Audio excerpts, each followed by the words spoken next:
Hello and welcome to In the Know. I'm Mark Crosby. Thank you for joining us. This particular program basically just helps to keep you informed. Today we will be chatting with the Norfolk County Sheriff. That is Sheriff Patrick McDermott. Sheriff, welcome back. I know this is a regular occurrence here at QATV, and not only QATV, you go throughout the county. It's fantastic. Always willing and able to come in and be able to communicate some of the things that we're doing at the Sheriff's Office with QATV and sending it out to all of your partners around Norfolk County. So we're very happy to do that. The topics for today include the Civil Process and Support Services Center. I think we'll start there. We haven't talked about that much since I've been coming on the show, and it's a vital part of what we do in the Sheriff's Office. It's a service that we provide the communities and the individuals throughout the Norfolk County. Civil process is something that is a legal matter. Usually has to deal with lawsuits that are filed at the district courts or the Superior Court, as well as the probate and family court, and sometimes the land court and the housing court.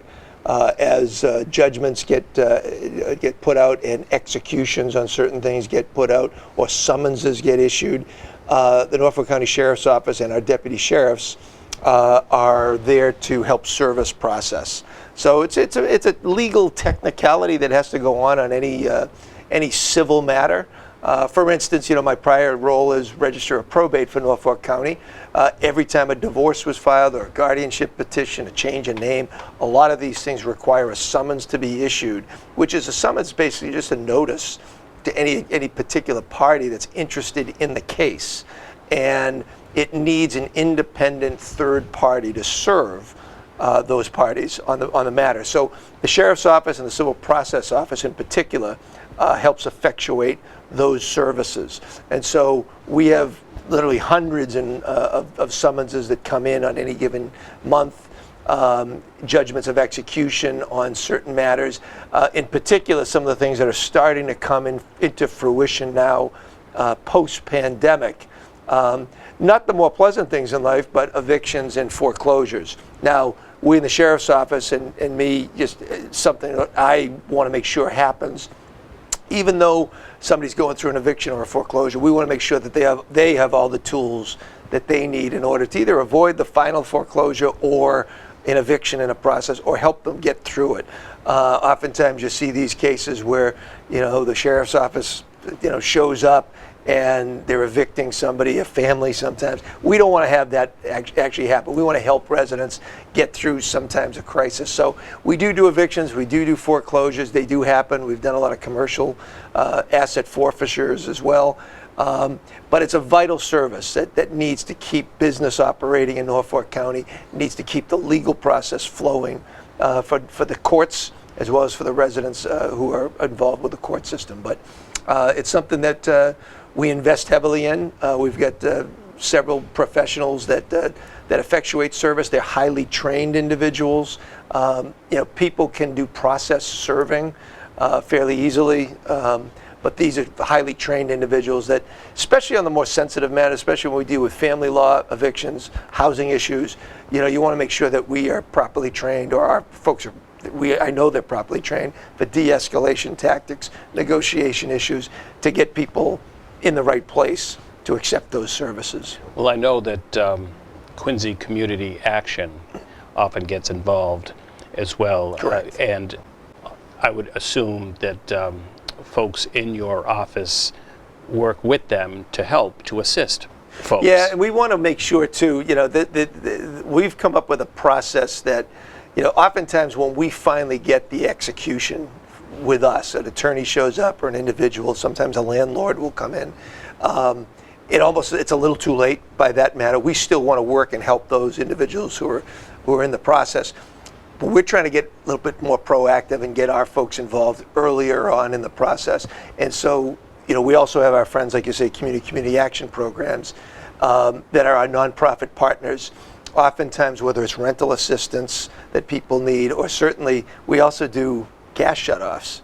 So when there's heating assistance needs, or those things, we partner up with our nonprofit partners to try to help residents avoid the inevitable, maybe. And 9 times out of 10, we can help people. But I also tell residents, don't ignore the problems that you have. Don't hide your head in the sand. If you're facing a financial hardship, whether it's paying your rent, paying your mortgage, paying your bills, don't hide from the bill collector. Please look out, reach out to, there's so many services in every town in Norfolk County. And we highlight Quincy Community Action Programs, but there are a whole host of neighborhood housing services. There's rent grievance boards. There's plenty of help. And so people should reach out and ask for assistance, especially on mortgage issues too. A lot of these banks, especially some of the services at the state level, will assist you in loan modification programs. So don't hide from the bill collector. Engage it. Take your issues on head on. There are so many people around willing to help you, including the sheriff's office. And I like the fact that you said you like to get involved earlier in the process, right, to assist folks and not get to that critical stage. Yeah, we've got, and I know, sometimes, and I have to probably get into a working partnership with my colleague, Registrar O'Donnell, down at the Registry of Deeds. I oftentimes will get a report, at least from the trial court, when a foreclosure petition gets filed with the land court. And so we immediately will get a list of those people. We can find out who they are, where their address is. We can try to reach out in advance of the proceeding going any further, before it gets to the point where there's a judgment of foreclosure, at which point it gets published in the newspaper, and at some point there'll be a sheriff's sale of that property. Same with Registrar O'Donnell. He has access to a lot of those notices of foreclosures that get filed at the Registry of Deeds. So, and I know he's very proactive when it comes to helping people out on any kind of mortgage issues or deed issues. So, yeah, it's one of those. There's so many partners that the average resident has. Call your representatives in government, of which I am one of many, but call your state rep, your senator. They have access to state services, your local select board member, city councilor, town councilor. Reach out and ask for help when you have this issue. And hopefully, when it comes to our civil process division, we're assisting you well in advance of a problem happening that we have to actually execute a foreclosure or an eviction. Now, we are recording this program on March 1st. Yes. So we're not through with winter yet. It hasn't been a very bad winter, fortunately. Well, and there's no wood around here I can knock on, so I'm in trouble. No, the front of this table. But let's talk about a physical move for the civil process. Yeah, so we've been for years located at 194 Parking Way, which is located in Quincy Center, but kind of on the outskirts. For those that used to remember the Outback Steakhouse, the Welch Healthcare Facility, we're located right in that neighborhood there. I can really stretch myself and say Continental Cable. I was thinking back that. in the day. Absolutely. When I was getting on debates when I was running for the city council back in the 90s. But we're in that location there. We've been there for a number of years. And it was time for looking for a new location. And fortunately, we've had a great partnership with Mayor Koch in the city of Quincy. And we're relocating now at 1255 Hancock Street, which for landmark purposes, you have the Hancock Adams Green. There's the Visitors Center, which is in the former site of the Grand Asia dress store. We're actually occupying kind of the rest of Grand Asia. So we're building that out now. We're doing it all in-house with our own workers, building out our civil process. We're installing all the computer work that's necessary, the office space. I think it's a better visible location. We are looking to always forge partnerships with our local municipal officials. And so this was a perfect partnership, and I really thank Mayor Koch and his team for facilitating this move for us. We're hoping, I actually don't like using that word hope, we're gonna be in no later than May 1st. And so we'll have a little ribbon cutting down there and open for business this spring. Very good. I'm sure we'll be at the ribbon cutting, or Yes. you'll be sharing some photos Live. of that. Live. There you go. Reporting live from the ribbon cutting. Let's talk about justice-involved individuals and support services. So one of the other things that we had for many, many years down at our civil process office, on the other side of civil process, was known as the Office of Community Corrections. And that was a long-term partnership with the Trial Court's Probation Office. And there was programming that was running out of there. mental health counseling, drug testing, some educational programs. And that worked for years, but I want to step it up. We're going to be taking more ownership in that, and so our partnership with the Office of Community Corrections will be terminating this spring. At the same time, we're going to be bringing these services that were formerly under that umbrella now is going to be offered by the Sheriff's Office. We've been preparing for the last year with reentry services for our justice-involved individuals in particular. That's going to be our primary customer. But we're also going to be looking out to folks that might be at-risk populations, folks that are in the criminal justice system. They haven't been incarcerated yet, but they may be heading in that wrong direction. These services that we're going to be providing are going to be focusing on all the basics that folks need to survive in life. You need an education. We're going to make sure that you have access to all of the programming that we offer inside our facility is going to be available to people when they're out in the community. Our justice-involved individuals who are re-entering, but also those people that might be in need. And that's things like resume writing, job search, how to set up a LinkedIn page that you can make yourself more marketable to the workforce. We have several partners in various municipalities, including here in Quincy Workforce Development, Ron Iacobucci's crew. Those partnerships are vital in terms of the success of people that are coming out of our facility, but also people that are in danger of coming into our facility. We want to make sure that they have access to work, to education, job opportunities, skill development, housing issues, and that's where our nonprofit friends come in again. Folks that are coming out of our facility, oftentimes, I hate to see when they list their residence as Father Bill's place. I don't want them going out of our facility and heading down to Father Bill's place. That means we failed. We need to access transitional housing, and this support center is going to have all of that right in place. And so we're going to start operating that out of that location on Hancock Street at 1255 Hancock Street for the short term, but we're going to look to expand that footprint, probably within the city of Quincy for the main center. And what we want to do, for those that are watching outside of the city of Quincy, which is really important to me, we need to bring these services equally out to the rest of Norfolk County. And for the most part, we're looking for the more downtown urban areas, and it's easy for us really quick to partner up with where the trial courts are located. And so that would be in Dedham, Stoughton, Brookline, and Rentham, in addition to Quincy. So those services will be rolled out over the next few years into those parts of the county, but we're launching it here in Quincy. Let's turn now to some partnerships, and let's look at the Carpenters Union. So when I first got elected as sheriff, I made the rounds, and we were still in the pandemic, so there wasn't a lot of activity going on, but we made so many, both during the campaign when I was a candidate for sheriff, but also once I was sworn in. We made the rounds to all of our friends in labor. The Norfolk Central Labor Council was the foundation of my contact list. And then the Greater Boston Building Trades, the Mass AFL-CIO, we started making the rounds and talking to business managers, local organizers in the unions about how could we partner with them to provide opportunities for justice-involved individuals, skill development while these people are incarcerated, but also job opportunities when they leave. And we had such a great response, and we're constantly developing these programs. The first one, though, out of the gate that we're really excited about is our friends at the Carpenters Union.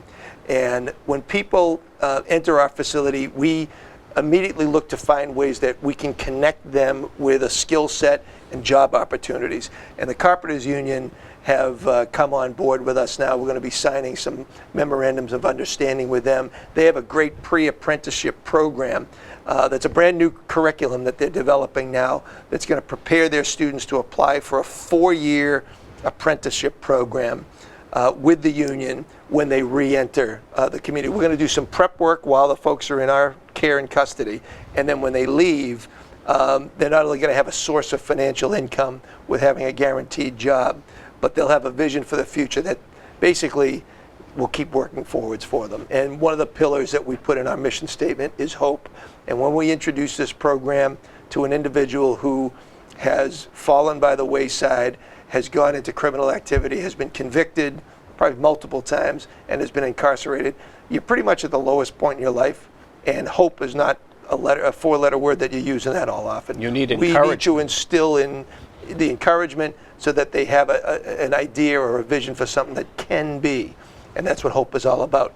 This program is going to instill hope in hopefully hundreds of incarcerated individuals that they can survive and thrive post-incarceration in a family environment. And that's what the Carpenters Union is offering, a family environment. They look out for each other. If you have a substance use disorder, if you have mental health issues, they factor that in and they take care. It's a tribe mentality. And I'm looking forward to seeing the results of this partnership. Really excited about it. And we're going to hopefully expand it. We have great working relationships with a lot of other trades unions, our Teamsters, our laborers, our plumbers, our electricians. And we're hoping to model that. And they have programs too that we just haven't caught up to yet, but we're going to get on it.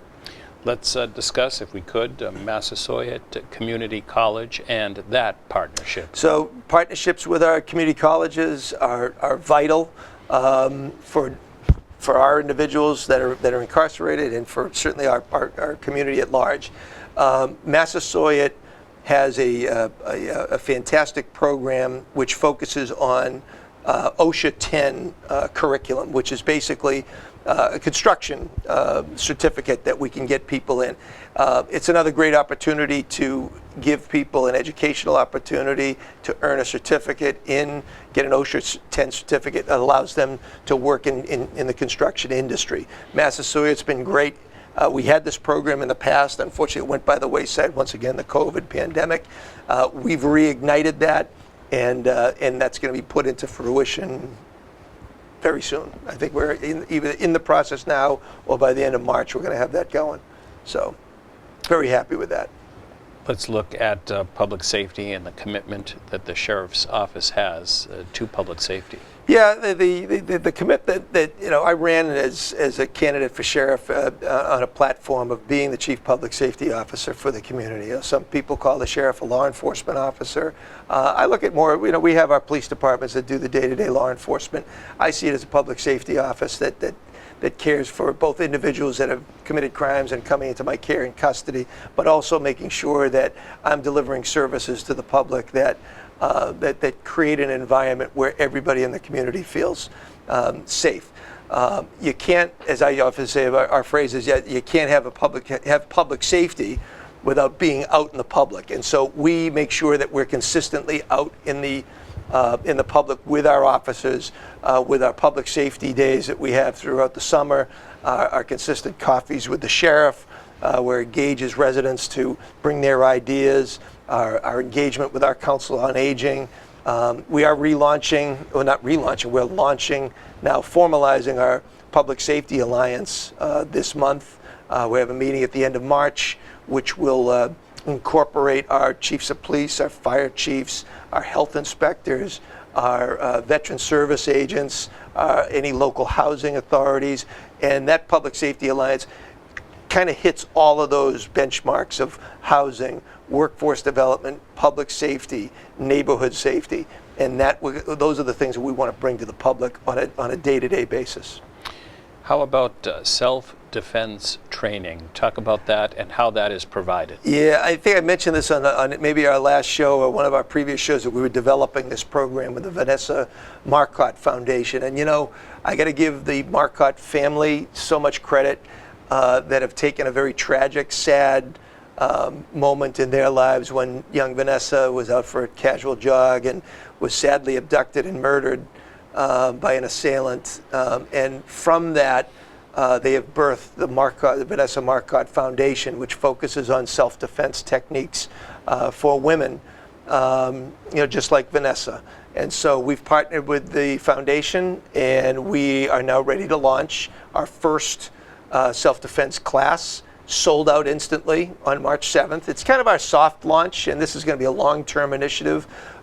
We've done a train the trainer, so the Marcotte Foundation has trained some of our officers at the Sheriff's Office, and once they get really comfortable, especially after this first round, we're looking forward at rolling that out throughout the county. We're looking for partners around the county. I know we've talked to Curry College. I believe, according to my wife, Fitness Unlimited down in Milton has offered their space for a class. We have 70 plus women who are on our waiting list. And we know that once we ramp up our marketing and put that out a little bit further out into the community, that is only going to get more and more. This is going to empower women who are out, whether it's jogging or walking the dog or doing whatever, to feel a lot more comfortable in there. It's sad that they have to be in that situation, but we want to make sure that people have the tools to protect themselves in the event that they're in a crisis situation. Certainly to avoid a tragedy. Absolutely. Let's talk about something called Find Your Voice. I feel like I should be singing now, but I'm a little raspy. This came about, and I always say there's no mistakes in the universe. I met a young woman at the Quincy Chamber of Commerce annual meeting a year ago right now, because we're getting ready for another annual meeting. And Kirsten Oberoi. And Kirsten is the director of the South Shore Children's Chorus. And we got to start to talk about initiatives and how we could possibly partner up. And it was a great initial conversation, but then we fell off the wayside, but we reconnected again. And we said, well, let's develop a program that's kind of based around what we do down at our summer camp. A leadership program that focuses on teamwork, anti-bullying, confidence building. And how do we do it around the arts? And I grew up as a singer and somebody that's been through bands programs, and I wasn't much of an athlete, but I had a lot of talent, so to speak. And I know there's a lot of kids out there that are similar to I was growing up. And so we came up with this plan to partner with the South Shore Children's Chorus, as well as Cats Academy, which is a school that's located next door to our Braintree Public Safety Complex. And we're coming up with a week-long program called Find Your Voice. And it's about building confidence for kids, making sure that we're raising great leaders, and doing so in a way that makes them feel good about themselves and sharing their talents through singing, theater. And so it's in the preliminary stages of developing our official curriculum, what we're actually going to do during that week, but it'll be part of our summer camp. And we're looking forward to launching that. And stay tuned, at least for sign-ups and things of that nature. But we make it affordable, we make it fun, and we make sure that there's some lifelong lessons and lifelong friendships developed during these programs. Very nice. There are just a couple of other items, and then we'll get to what has become a regular in this program, Yes. and that's something called Around the County. Zipping around. We have a little graphic that will come up for that. But before we get there, just other topics. I know you're always talking about the scams, the telephone scams. Yep. There seems to be an uptick in that kind of scam. Yeah, and I get kind of, quite frankly, I get quite sick and tired of hearing about them. And it's one thing, we do educate a lot about them, but it was time to turn the tide and start doing something about them. And it's not good. We always tell folks to, report it to the local police. And unfortunately, the police department's real busy, with a lot of things that they're doing, and it's tough for them to track down the offenders and what's going on. And so I put it upon my own investigative staff we got to get to the bottom of it, especially the scams that involve the sheriff's office. And there are scams that have people calling individuals up saying that we have your grandson in custody, that I'm the deputy sheriff of Norfolk County, and if you pay us $5,000, we'll release him immediately, and he'll be over your house to give you a hug in a half hour. And sadly, people fall for it consistently. We've engaged the FBI. Our partners with the FBI now are involved. We want to try to get a task force together that's going to go after these scammers. A lot of times these phone numbers can get purchased very quickly. People can come and go, but I'm not willing to give up that easily on this one. So we've started the ball rolling. Not only are we educating people about being aware of the scams, we're actually taking it to the next level and saying we're going to take care of this. We're going to find who these offenders are and bring them to justice. And you should, I'm sure you've let folks know, you can simply hang up on these people. Always, always. But you know what? These guys are real good. They're some of the best salesmen I've ever encountered. They come at it with a sense of urgency. They utilize usually a leadership figure like a police officer or a sheriff.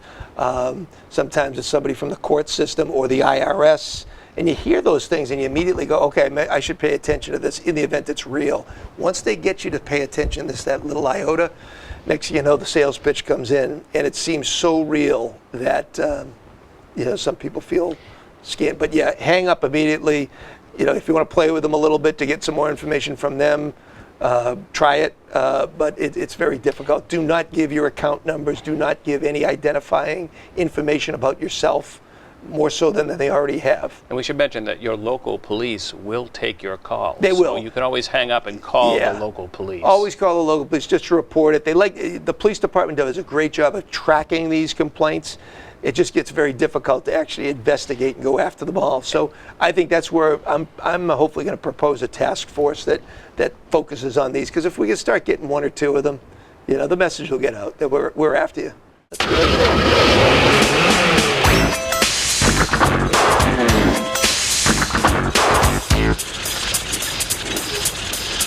I love that. That's fantastic. That's pretty neat, huh? Yeah, my monitor's not working under here, so that's all right. We'll get that later. I must not have turned that on. That's my fault. We begin with Coffee with the Sheriff, and we will start with a photo in Quincy. There are a couple photos in Quincy, and also Needham. So Coffee with the Sheriff is a program I've started last year, and just an opportunity to go out and solve a bunch of things. One, engage the people in the various communities just to talk about public safety issues, but highlighting a local business as well. We were in Quincy at the Early American restaurant right down on Hancock Street. Great hospitality there. We spent some time, a couple of our local police officers were there. Our new city councilor in Quincy, Jim Devine, stopped by. Dave McCarthy was there. So it's a great opportunity just to get engaged with people. Needham, similar thing. We had the police chief stop by, one of the select board members, a couple of people from the school administration. It's a nice opportunity to highlight a local business while also engaging in conversation about public safety matters. They're really successful. We're going to be rolling those out throughout the year at the various diners around Norfolk County. And Eddie, the comfort dog, has been busy. He made a trip to Foxborough at the Boyden Library, and there he is right now. There he is right there at the library. And Eddie's getting quite the popular figure in Norfolk County these days. I believe his Instagram account has now exceeded mine, so I'm not happy about that. I'm a little jealous. But Eddie's, we brought Eddie on board as a therapy dog, comfort dog, and his partner, Officer Monahan, travels around with Eddie to schools, to hospitals, to senior centers, and has done an unbelievable job in terms of these dogs, getting the word out about these dogs. It's one thing to do a visit, which is great. Eddie does a lot of that stuff, but on critical situations where there's an absolute need and on a crisis matter, comfort and therapy dogs go into these critical situations and are able to ease the tensions, lower the temperature in any critical environment. So Eddie does a great job. And follow him on Instagram. Very good. Eddie the comfort dog. And make you jealous. He was in Bowdoin, the Bowdoin Library in Foxborough, and folks also got to see him in Stoughton. He was at the Norfolk County DA's basketball program. Oh, that's right. And I couldn't make the district attorney's basketball camp this year, so my apologies to my former boss and now colleague, Michael Morrissey, who runs a fantastic basketball camp every year. And unfortunately, I was away, I think in Washington. I was coming home. But Eddie and Officer Monahan were there representing the sheriff's office. And so congratulations to DA Morrissey for another fantastic basketball camp. Well, thank you for another successful program. Love it. Thank you for stopping by and sharing all the information from your office with the folks throughout the county. And we have a busy, busy spring and summer coming up, so we'll have plenty of information for you to share. Great. Looking forward to it. Thank you, Mark. And thank you at home for watching. Please support the local access television station in the county or city or town where you reside. Thank you.